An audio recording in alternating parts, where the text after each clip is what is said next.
এটা আপনি ভাবতে পারেন যে আমি তো একজন নেতা নই বা কোনো দুর্নীতি করিনি। আমি খুব বড় ব্যবসাদার না যেখানে আমি স্ক্যাম করেছি, বা আমি কোনো সেলিব্রিটি নই, বা আমি এমন কোনো গর্হিত অপরাধ করিনি, মানে এত বড় একটা লেভেলের অন্যায় করিনি যা আমার নামে সিবিআই অ্যারেস্ট ওয়ারেন্ট আসতে পারে। কিন্তু হ্যাঁ, আসতে পারে, মানে এরকমটা হয়েছে, এরকমটা হচ্ছে। সেই জন্য সতর্ক থাকাটা ভীষণ জরুরি। এরকম অবস্থায় আপনি কি করবেন, কীভাবে আসতে পারে অ্যারেস্ট ওয়ারেন্ট, সেগুলো নিয়ে এই ভিডিওতে আলোচনা করব। এই ঘটনাটা ঘটেছে আমার বন্ধুর সাথে ঘটেছে এবং আরও অনেকের সাথেই ঘটেছে। সেই জন্য আমার মনে হয় যে এই বিষয়ে একটা সতর্কতা বা এই বিষয়ে একটা সচেতনতা ভিডিও দেওয়া উচিত। ঘটনাটা কি সেটা বলছি, তার আগে বলে রাখি যে আমাদের কাছে যে সমস্ত ডকুমেন্টস রয়েছে, আমাদের ইনফরমেশান যেগুলো রয়েছে, পার্সোনাল ইনফরমেশান, সেগুলো এই ডিজিটাল যুগে আর কি, আমাদের স্মার্টফোনের যুগে, আমাদের সোশ্যাল মিডিয়ার যুগে, আমাদের সমস্ত পার্সোনাল ইনফরমেশান অনেক লোকের কাছে আছে। আমরা কখনো ইচ্ছাকৃতভাবে দিই, কখনো বিভিন্ন কোম্পানি তারা গোপনে বিভিন্ন জায়গা থেকে আমাদের এই সমস্ত ইনফরমেশান চুরি করে বা হাতিয়ে নেয় বা কিনে নেয়। যেমন আমাদের ছবি, নাম, বাড়ি কোথায়, বয়স কত, ফোন নাম্বার, আমাদের কোন ব্যাংকে আমাদের অ্যাকাউন্ট রয়েছে, আমরা কোথায় চাকরি করি, এই সমস্ত কম বেশি ইনফরমেশান আমরা সবাই ফেসবুকে পোস্ট করি বা বিভিন্ন সময় ইনস্টাগ্রাম বা হোয়াটসঅ্যাপে শেয়ার করে থাকি। সুতরাং এই ইনফরমেশানগুলো পাওয়া যারা মানে সবার ক্ষেত্রে খুব সহজ, মানে আমাদের মতো সাধারণ মানুষের ক্ষেত্রে যদি সহজ হয়, তাহলে একটু বড় লেভেলে তারা খুব সহজে পেয়ে যায়। তা যাই হোক, কী হয়েছিল এই ঘটনাটা এবার আমি আপনাকে বিস্তারিত বলি এবং আপনি মন দিয়ে শুনুন এবং সতর্ক থাকার চেষ্টা করুন। আমার একটা বন্ধুর কাছে মেসেজ আসে বা ফোন আসে, মেসেজও এসেছে, ফোনও এসেছে, যে আপনার নামে কিছু অ্যাসাইনমেন্ট, মানে অ্যাসাইনমেন্ট বলতে কিছু পার্সেল এয়ারপোর্টে সিজ করা হয়েছে, যেগুলো কোনো একটা দেশে যাচ্ছিল। কাস্টমস থেকে তার কাছে ফোন এসেছিল, কাস্টমের কাছে ফোন এসেছে, এই সিজ করা হয়েছে তার কারণ কি, সেখানে কিছু চোরাই মাল, ড্রাগস, এই সমস্ত কিছু রয়েছে। এবার খুব স্বাভাবিকভাবেই আপনি ভাবতেই পারেন যে আমি তো এরকম কিছু করিনি, এবং স্বাভাবিকভাবে আপনি বলবেন যে না, আমি এরকম কিছু করিনি। তখন কাস্টমস থেকে তাকে বলছে আধার কার্ড হয়তো মিসইউজ হয়েছে, এই ব্যাপারে ইমিডিয়েটলি ইনফর্ম করুন যে এরকম কাস্টমস থেকে আমার কাছে ফোন এসেছিল, আর এই যে পার্সেল সিজ করা হয়েছে আমার না, আমার না কোনো পরিচিত লোক বিদেশে আছে, না কেউ আমাকে বিদেশ থেকে কোনো রকম পার্সেল পাঠাতে পারে। এবার কাস্টমস থেকে বলছে তাহলে আমরা কি পুলিশের কাছে আপনার কল ট্রান্সফার করে দেবো? খুব স্বাভাবিকভাবে আপনার কী বলবেন, নিশ্চয়ই, মানে সে বলেছিল আর কি, হ্যাঁ করে দিন। তারপর কাস্টমস থেকে ফোন কল ট্রান্সফার করলো পুলিশকে। তখন কলে কথা হচ্ছে, বলে আমি তার নাম এখানে নিচ্ছি না, নাম যে কোনো কিছু হতে পারে, ধরুন নাম হচ্ছে অমিত। অমিত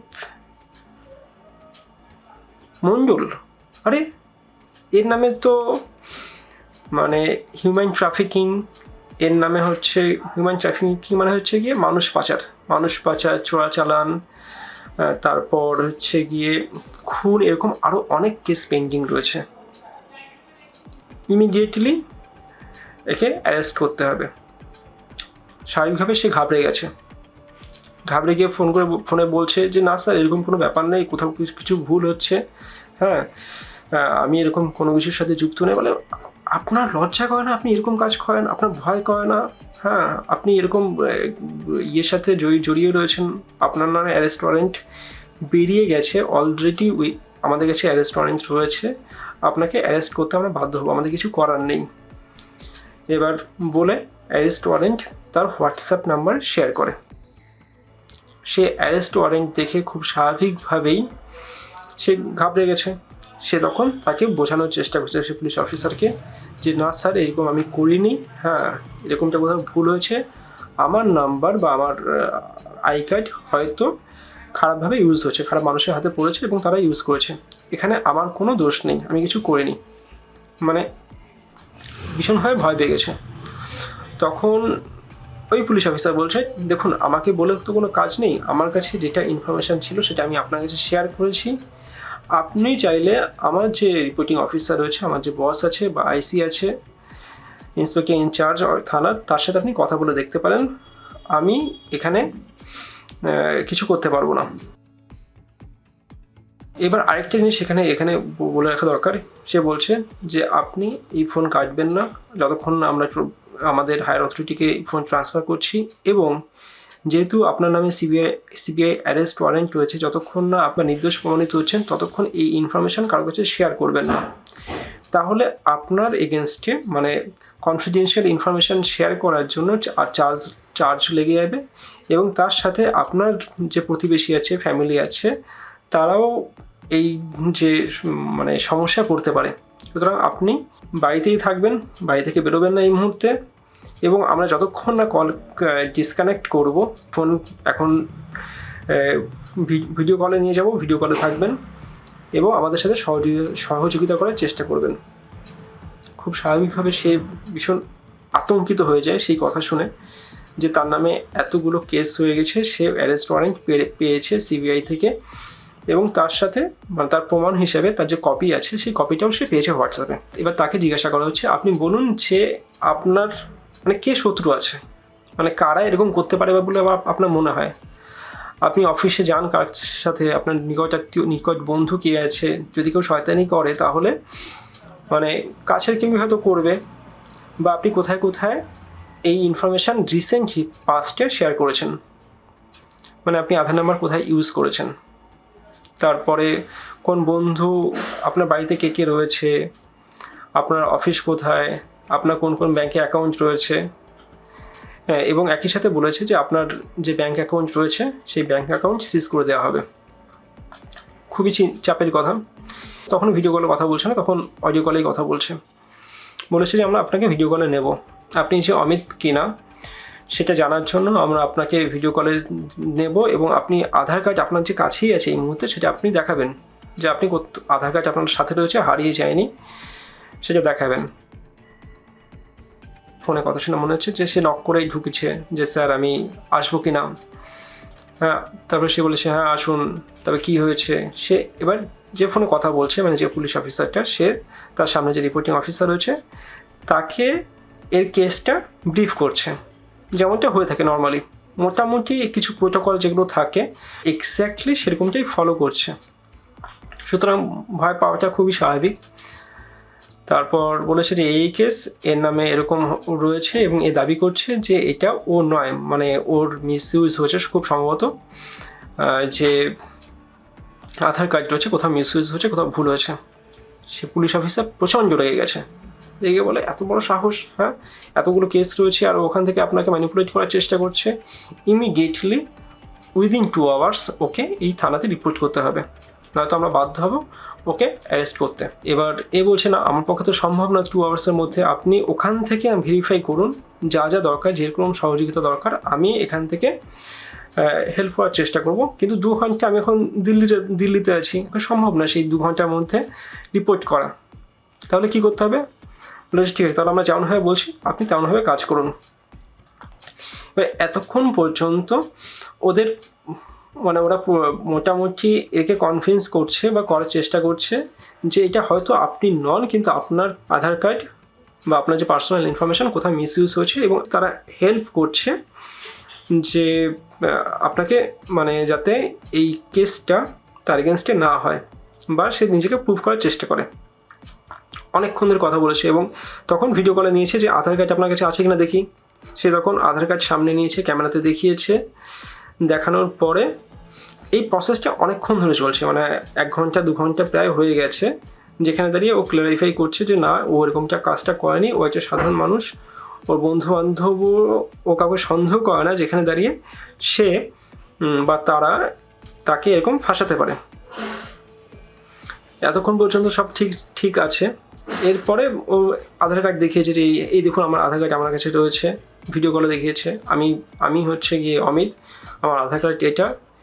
মোটামুটি এবার তারা বলেছে যে না ঠিক আছে, আমাদের এখানে নেটওয়ার্কের সমস্যা রয়েছে, আমরা এবার ভিডিও কলে কন্টিনিউ করতে পারবো না, আপনি অনলাইনে অ্যাভেলেবেল থাকবেন, আমাদেরকে হেল্প করার চেষ্টা করবেন। অনেক কথা পরে যখন সে এবার তাকে বলেছে আপনার অ্যাকাউন্টেরটা আমরা সিজ করে দেবো, ঠিক আছে, যতক্ষণ না আমাদের এই ইনভেস্টিগেশন প্রসেসটা কমপ্লিট হবে। তারপরে আপনি আপনার অ্যাকাউন্টটা ফিরে পাবেন। এবং যখন সিজ করা হবে আপনার যে অ্যাকাউন্টে যত টাকা আছে সেই টাকাটা আপনি অন্য একটা মানে আমাদের যে ব্যাংক আছে সেই ব্যাংকে জমা করে দেবেন। এবার সে পুরো কনভিন্সড হয়ে গেছে যে ঠিক আছে, কোনো সমস্যা নেই, এরা চাইছে বা করছে যে আমাকে যাতে আমি ফেসে না যাই সেই চেষ্টা করছে আমার সাথে। এরকম পেপারেও বেরিয়েছে এই ঘটনা, এরকম ঘটনা অনেক ঘটেছে। তা যখন সে অ্যাকাউন্ট নাম্বার দিয়েছে, মানে পুলিশ অফিসার তাকে, আমার যে বন্ধু তাকে অ্যাকাউন্ট নাম্বার শেয়ার করেছে, সে অ্যাকাউন্ট নাম্বার যখন প্রেস করেছে তারপর যখন নাম দিয়েছে তখন দেখে যে কোনো একজন ব্যক্তির নামে রয়েছে। তখন তার কিছুটা সন্দেহ হয়েছে যে যদি সিবিআই এর অ্যারেস্ট ওয়ারেন্ট হয়, যদি আমার অ্যাকাউন্ট সিজ করে দেয়, যদি আমার এটা অন্য কাউকে মানে ট্রান্সফার করতে হয়, সেটা একটা কোম্পানির নামে হবে, অর্গানাইজেশন নামে হবে, ইনস্টিটিউটের নামে হবে, কোনো ব্যক্তির নামে হবে না। তখন তার প্রথম একটু খটকা লেগেছে। খটকা লাগার পরে সে মানে এতক্ষণ ধরে সে ভীষণ পাজলড হয়েছিল সিবিআইয়ের কথা শুনে, অ্যারেস্ট ওয়ারেন্টের কথা শুনে। সে ইমিডিয়েটলি তার মোবাইলের নেটওয়ার্ক অফ করে দিয়েছে, মোবাইল নেটওয়ার্ক অফ করে দিয়েছে, তার যে নেট ছিল নেট অফ করে দিয়েছে। নেট অফ করে দিয়ে সে তার বন্ধুকে ফোন করেছে, ফোন করে বলেছে ভাই এরকম আমার সাথে এরকম হয়েছে, তুই একটু ওই থানাতে ফোন করে দেখ যদি কেউ পরিচিত থাকে যে এরকম কিছু বেরিয়েছে কিনা। সে তাকে তৎক্ষণাৎ বলেছে ঠিক আছে আমি খোঁজ নিয়ে দেখছি, তবে তুই ভয় পাস না, এখন তুই নেট অন করিস না, কোনো ফোন রিসিভ করিস না। এই যে পুরো গল্পটা বললাম, এই ঘটনাটা অনেক কম সময়ের মধ্যে বললাম, এখানে এটা আরও অনেক বেশি সময় ধরে হয়েছে এবং তাকে ওই সময়ের মধ্যে ও কারোর সাথে কথা বলতে পারেনি, সে ঘরের মধ্যে বন্দি অবস্থাতেই ছিল। গুরগাঁওতেই একই কেস হয়েছে যেখানে একটা মেয়েকে ঘরের মধ্যে প্রায় 10 থেকে 15 দিন বন্দি করে রেখে দিয়েছিল ওভার দ্য ফোন, হুমকি দিয়ে, যে সিবিআই অ্যারেস্ট ওয়ারেন্টের হুমকি দিয়ে, যতক্ষণ না এই ইনভেস্টিগেশন কমপ্লিট হচ্ছে আপনি ঘর থেকে বেরোবেন না, কারোর সাথে মিশবেন না, কাউকে কিছু ইনফরমেশন শেয়ার করবেন না। এটা পুরোপুরি একটা স্ক্যাম এবং মানে তারা এমনভাবে বিহেভ করে, এমনভাবে অ্যাক্ট করে যাতে আপনার মনে হয় যে তারা সত্যি মানে এরকম সিবিআইয়ের নাম করে অনেক জায়গাতেই এরকম স্ক্যাম হয়ে থাকে। যদি আপনার কাছে এরকম অ্যারেস্ট ওয়ারেন্ট আসে, ফোন আসে, কাস্টম থেকে ফোন আসে আপনার মাল সিজ হয়ে গেছে বা অন্য কোনো রকম কিছু, আপনি সেই কথাগুলো বিশ্বাস করবেন না, আপনি যাই করুন না কেন। মানে এগুলো তো সবাই জানে আমরা যে ওটিপি শেয়ার না করা, ফোন নাম্বার শেয়ার না করা, পিন শেয়ার না করা, সেগুলো সব ঠিক আছে। আপনি আপনার অ্যাকাউন্ট কোথাও ট্রান্সফারও করবেন না কোনো ব্যক্তির নামে বা যে কোনো কারণে। মানে সমস্ত স্ক্যামারদের মানে যে স্ক্যাম করে, যে ফ্রড করে, তাদের মূল উদ্দেশ্য হচ্ছে টাকা। যতক্ষণ না আপনি টাকা শেয়ার করছেন বা আপনার মোবাইলের কোনো অ্যাপ ডাউনলোড করছেন বা ওটিপি শেয়ার করছেন, ততক্ষণ পর্যন্ত আপনি সেফ। যদি কখনো অ্যারেস্ট ওয়ারেন্ট বেরোয়, পুলিশের হোক বা সিবিআই, তারা আপনার বাড়িতে যাবে, বাড়িতে গিয়ে আপনাকে মানে প্রসিডিওর যে আছে সেটা তো তারা ফলো করবে আর কি। কিন্তু তার আগে পর্যন্ত ফোনে যদি কেউ হোয়াটসঅ্যাপে এগুলো শেয়ার করে, ফোনে যদি হুমকি দেয়, তাহলে সেগুলোতে বিশ্বাস করবেন না, সেগুলোতে ঘাবড়ানোর কিছু নেই। আজকের ভিডিও এই পর্যন্তই। যদি এই ঘটনা আপনি জেনে থাকেন যে কারোর সাথে হয়েছে, অবশ্যই কমেন্ট বক্সে জানাবেন এবং সমস্ত রকমের স্ক্যাম থেকে সতর্ক থাকবেন। ধন্যবাদ এই ভিডিও দেখার জন্য।